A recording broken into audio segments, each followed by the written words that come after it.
Assalamualaikum warahmatullahi wabarakatuh. Halo semuanya, perkenalkan nama saya Abidatul Rizky Amalia, mahasiswi Program Pendidikan Ekonomi Fakultas Keguruan dan Ilmu Pendidikan Universitas Jember.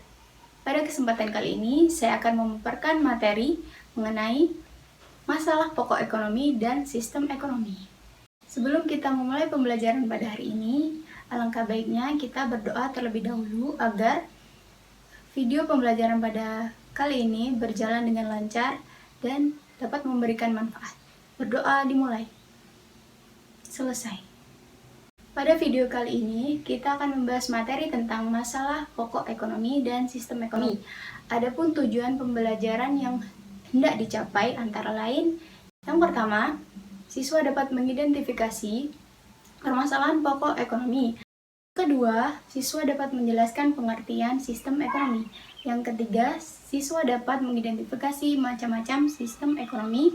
Dan yang keempat, siswa dapat menjelaskan kelebihan serta kekurangan masing-masing sistem ekonomi. Yang kelima, siswa dapat memahami karakteristik sistem perekonomian Indonesia menurut Undang-Undang Dasar 1945 Pasal 33. Dan yang keenam, siswa dapat memahami nilai-nilai dasar sistem perekonomian Indonesia menurut Undang-Undang 1945 Pasal 33. Adapun pokok bahasan pada pembelajaran kali ini, yang pertama yaitu masalah ekonomi, yang kedua sistem ekonomi, dan yang terakhir sistem perekonomian Indonesia. Pokok bahasan yang pertama yaitu masalah ekonomi.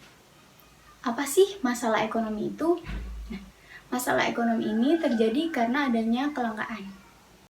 Kelangkaan ini terjadi karena adanya ketidakseimbangan antara kebutuhan manusia yang tidak terbatas dengan alat pemuas kebutuhan yang terbatas. Nah, apakah kalian tahu apa saja sih alat pemuas kebutuhan ini? Alat pemuas kebutuhan ini dapat berupa sumber daya produksi, sumber daya manusia, dan sumber daya modal.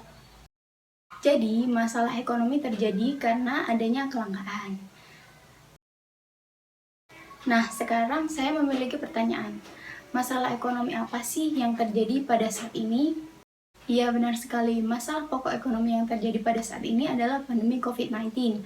Sejak Maret 2020 hingga sampai saat ini, kita masih mengalami pandemi COVID-19. Apakah kalian tahu barang-barang apa sih yang mengalami kelangkaan pada pandemi COVID-19 ini? Ya, benar sekali. Pertama yaitu kelangkaan hand sanitizer, masker, dan APD. Kita sekarang juga masih mengalami kelangkaan, yaitu kelangkaan oksigen. Karena banyaknya orang yang terkena COVID-19 yang membutuhkan oksigen, tetapi ketersediaan akan oksigen sangat terbatas. Apabila penjelasan dari saya dirasa terlalu cepat, bisa Anda putar kembali videonya. Selanjutnya yaitu masalah pokok ekonomi terbagi menjadi dua, yaitu masalah pokok ekonomi klasik dan masalah pokok ekonomi modern. Masalah pokok ekonomi klasik ini terbagi menjadi tiga. Yang pertama yaitu produksi, distribusi, dan konsumsi. Yang pertama yaitu masalah produksi. Masalah produksi ini berkaitan dengan jenis barang apa sih yang akan diproduksi, bagaimana sih cara memproduksi barang tersebut, dan penggunaan sumber daya secara efisien. Jadi, produsen harus mampu mengetahui barang apa saja sih yang sedang dibutuhkan oleh konsumen. Yang kedua yaitu masalah distribusi. Masalah ini berkaitan dengan bagaimana sih cara produsen tersebut agar dapat menyalurkan barang dan jasa kepada konsumen dengan cara yang tepat dan efisien. Yang ketiga yaitu masalah konsumsi. Masalah konsumsi ini berkaitan dengan bagaimana menentukan barang dan jasa yang dapat dikonsumsi yang sesuai dengan kebutuhan yang ada. Jadi sebagai konsumen kita harus bisa memilih barang dan jasa apa yang sedang kita butuhkan. Jangan sampai kita mengonsumsi barang yang tidak kita butuhkan sehingga akan mubazir. Selanjutnya kita akan membahas mengenai masalah pokok ekonomi modern. Masalah pokok ekonomi modern ini terbagi menjadi tiga. Yang pertama yaitu what, how, dan for whom. Masalah pokok ekonomi modern yang pertama yaitu what, barang atau jasa apa yang akan diproduksi. Seorang produsen harus mampu menentukan barang atau jasa apa yang akan diproduksi yang sesuai dengan kebutuhan masyarakat dan selera masyarakat, dengan mempertimbangkan sumber daya alam yang ada. Jadi, jangan sampai barang yang sudah diproduksi tadi itu tidak digunakan atau tidak diminati oleh masyarakat. Selain menimbulkan kelangkaan, hal itu juga akan merugikan produsen. Yang kedua yaitu masalah how. Bagaimana cara memproduksi barang atau jasa tersebut? Masalah ini berkaitan dengan faktor-faktor produksi dan teknik produksi yang paling tepat dan efisien yang digunakan oleh produsen. Misalnya, produsen dihadapkan dua pilihan. Yang pertama menggunakan mesin dan yang kedua menggunakan tenaga kerja. Nah, apabila menggunakan mesin ini, output yang dihasilkan itu lebih banyak daripada menggunakan tenaga kerja. Selain itu, biaya yang dikeluarkan ketika menggunakan mesin ini hanya satu kali. Tetapi ketika menggunakan tenaga kerja manusia, ini produsen harus menggaji setiap bulannya. Jadi, pilihan manakah yang paling tepat dan efisien dengan biaya yang seminimal mungkin? Sudah jelas ya. Jadi, masalah how ini berkaitan dengan bagaimana cara memproduksi barang atau jasa yang paling tepat dan efisien dan mendapatkan keuntungan yang maksimal dengan biaya yang minimal. Yang ketiga yaitu masalah for whom, untuk siapa barang atau jasa tersebut diproduksi. Masalah ini berkaitan dengan segmentasi pasar atau target pasar. Jadi, sebagai produsen, kita harus bisa menentukan siapa sih target pasar kita. Misalnya seperti ini, kita memproduksi sepatu sport. Nah, target pasar kita yaitu para atlet atau para penggemar olahraga. Jadi, seperti itu. Apabila penjelasan dari saya dirasa terlalu cepat, bisa Anda putar kembali videonya. Selanjutnya yaitu pokok bahasan yang kedua, sistem ekonomi. Apa sih sistem ekonomi itu? Suatu negara pasti pernah mengalami masalah ekonomi. Nah, untuk mengatasi masalah ekonomi tersebut, suatu negara harus menerapkan sistem ekonomi yang tepat dan sesuai dengan sumber daya yang ada pada negara tersebut. Jadi, sistem ekonomi adalah cara untuk mengatasi masalah ekonomi dalam suatu negara. Kali ini kita akan bahas satu persatu mengenai ciri-ciri, kelebihan, serta kekurangan dari masing-masing sistem ekonomi. Yang pertama yaitu sistem ekonomi tradisional. Sistem ekonomi ini bergerak di bidang pertanian dan sangat bergantung pada alam. Adapun ciri-cirinya yang pertama yaitu teknik produksi dipelajari secara turun-temurun. Misalnya keahlian bertani dari seorang ayah diturunkan kepada anaknya lalu diturunkan lagi kepada cucunya tanpa melalui pendidikan yang resmi. Yang kedua, menggunakan sedikit modal. Yang ketiga, pertukaran dengan sistem barter. Yang keempat, masih belum ada pembagian kerja. Yang kelima, masih terikat dengan tradisi. Dan yang keenam, tanah adalah sumber produksi dan kemakmuran. Adapun kelebihannya, yang pertama yaitu mendorong hubungan kerjasama dan kerukunan sehingga timbul keselarasan. Mereka sangat menjunjung tinggi gotong royong dan seluruh kegiatannya dilakukan secara bersama-sama. Yang kedua, barang yang dihasilkan hanya untuk kelangsungan hidup masyarakatnya, jadi akan mengurangi pemborosan. Yang ketiga, adat istiadat masih sangat terjaga, dan yang keempat, alam di sekitarnya terjaga karena mereka cenderung menjaga kelestarian alam di sekitarnya. Adapun kekurangannya, yang pertama, produksi terbatas karena masih bergantung pada kondisi alam. Yang kedua, standar hidup masyarakatnya relatif rendah. Yang ketiga, teknologi yang digunakan masih sederhana dan tradisional. Dan yang keempat, masyarakat kurang berkembang karena mereka cenderung menolak perubahan. Yang kedua yaitu sistem ekonomi komando atau terpusat. Sistem ekonomi ini diatur secara langsung oleh pemerintah, sehingga masyarakat dan pihak swasta hanya sebagai pelaksana saja. Adapun ciri-cirinya, yang pertama, seluruh alat dan sumber daya produksi dikuasai dan dimiliki oleh pemerintah, sehingga hak milik perorangan tidak diakui.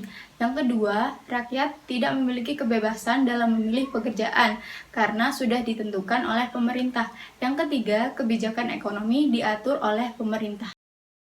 Adapun kelebihannya, yang pertama yaitu pemerintah lebih mudah dalam mengendalikan inflasi, pengangguran, dan masalah ekonomi lainnya. Yang kedua yaitu pasar barang dalam negeri berjalan dengan lancar karena pemerintah telah menentukan jenis kegiatan produksi yang sesuai dengan perencanaan.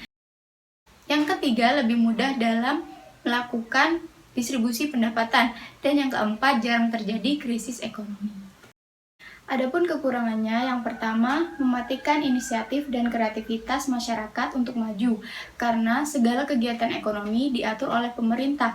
Yang kedua, sering terjadi praktik monopoli yang merugikan masyarakat. Dan yang ketiga, masyarakat tidak memiliki kebebasan dalam memiliki dan menggunakan sumber daya produksi.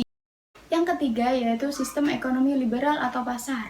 Dalam sistem ekonomi liberal, kegiatan perekonomian dilakukan oleh masyarakat dan pihak swasta. Pemerintah hanya bertindak sebagai pengawas saja.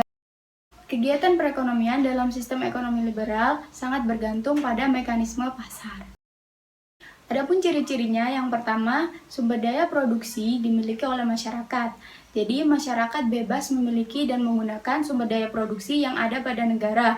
Yang kedua, pemerintah tidak ikut campur tangan secara langsung dalam kegiatan perekonomian. Yang ketiga, masyarakat terbagi menjadi dua golongan, yaitu golongan pemberi kerja dan golongan kerja. Yang keempat, banyaknya persaingan antar masyarakat. Dan yang kelima, seluruh kegiatan ekonomi bertujuan untuk mencari laba atau keuntungan sebanyak-banyaknya.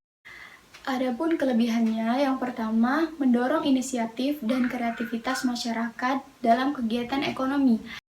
Yang kedua, kebebasan individu dalam memiliki sumber daya produksi.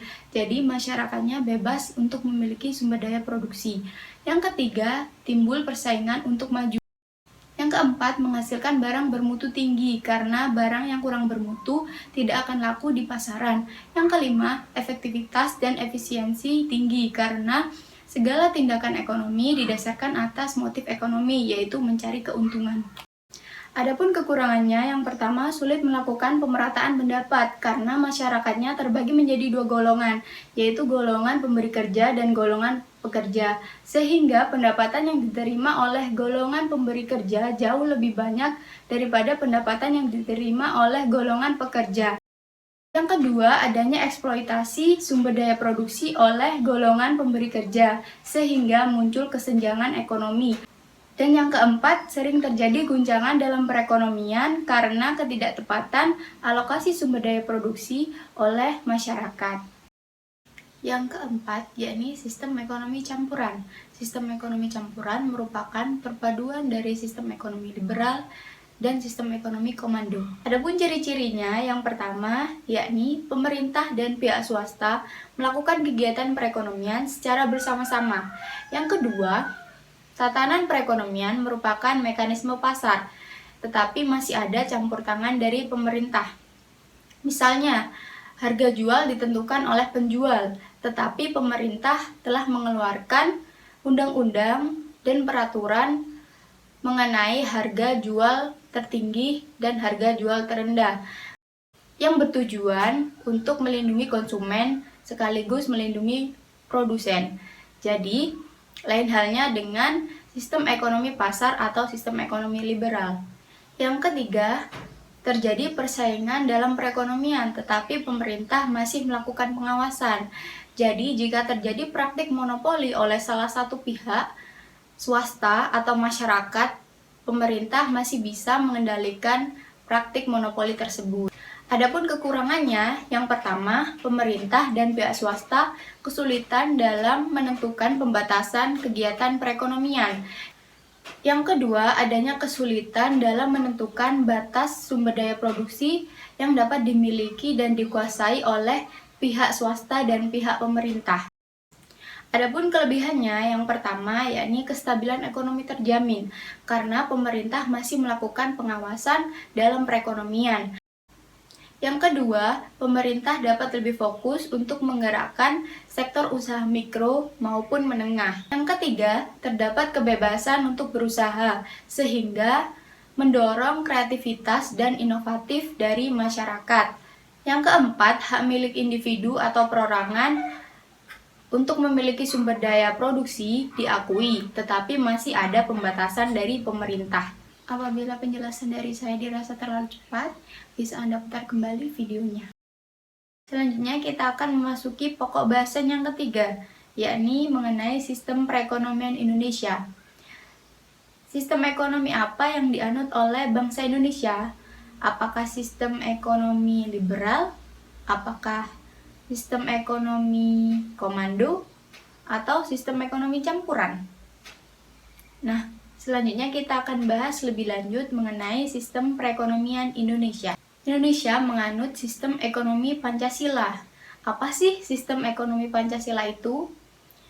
Ideologi Pancasila merupakan dasar dari sistem ekonomi Pancasila yang di dalamnya terkandung makna demokrasi ekonomi, yaitu kegiatan yang dilakukan secara bersama-sama dan gotong royong yang mengedepankan prinsip kekeluargaan dari, oleh, dan untuk rakyat dengan pengawasan pemerintah. Nah, sistem ekonomi Pancasila ini memiliki nilai-nilai dasar yang terkandung dalam Undang-Undang Dasar 1945 Pasal 33 yang berisi pertama yaitu kerjasama, yang kedua gotong royong, yang ketiga kekeluargaan, dan yang terakhir adalah keadilan. Jadi, nilai-nilai dasar yang terkandung dalam sistem ekonomi Pancasila ada 4. Selanjutnya, yakni karakteristik dari sistem ekonomi Pancasila. Yang pertama, kegiatan ekonomi merupakan kegiatan yang dilakukan secara bersama-sama atau gotong royong yang didasarkan pada asas kekeluargaan. Yang kedua, cabang-cabang produksi yang bersifat strategis atau vital merupakan hajat hidup orang banyak yang dikuasai oleh pemerintah. Yang ketiga, alasan pemerintah menguasai produksi yang bersifat strategis atau vital adalah semata-mata untuk kemakmuran hidup masyarakat. Yang keempat, Indonesia menganut sistem ekonomi campuran yang disebut dengan sistem ekonomi Pancasila. Yang kelima, kegiatan ekonomi yang dilakukan harus memiliki prinsip berkelanjutan dan berwawasan lingkungan. Yang keenam, pemerintah juga mengawasi kegiatan perekonomian yang dilakukan oleh pihak swasta maupun masyarakat agar terhindar dari praktik kecurangan seperti praktik monopoli, praktik mafia perdagangan, dan lain sebagainya. Tujuannya adalah agar tercipta keadilan di tengah-tengah masyarakat. Dari pembahasan sebelumnya, perlu Anda ketahui bahwa masalah ekonomi ini terjadi karena kelangkaan. Nah, kelangkaan ini apa sih? Kelangkaan ini terjadi karena ketidakseimbangan antara kebutuhan manusia yang tidak terbatas dengan alat pemuas kebutuhan yang bersifat terbatas. Jadi, untuk mengatasi masalah ekonomi ini, suatu negara perlu menerapkan sistem ekonomi yang baik dan tepat dan sesuai dengan sumber daya yang ada pada negara tersebut. Adapun jenis-jenis sistem perekonomian yakni terbagi menjadi 4, yaitu yang pertama yakni sistem ekonomi tradisional, yang kedua sistem ekonomi komando, yang ketiga sistem ekonomi pasar, dan yang terakhir sistem ekonomi campuran. Nah, sistem ekonomi yang dianut di Indonesia adalah sistem ekonomi Pancasila. Saya harap setelah kita mempelajari materi pada video pembelajaran ini, Anda semua dapat memahami masalah ekonomi, dan sistem perekonomian yang ada di Indonesia. Saya akhiri video pembelajaran ini. Mohon maaf apabila saya selama di video pembelajaran ini terlalu cepat dalam menjelaskan materi dan banyak salah kata. Terima kasih kepada semuanya yang sudah menonton video pembelajaran ini. Semoga bermanfaat. Wassalamualaikum warahmatullahi wabarakatuh.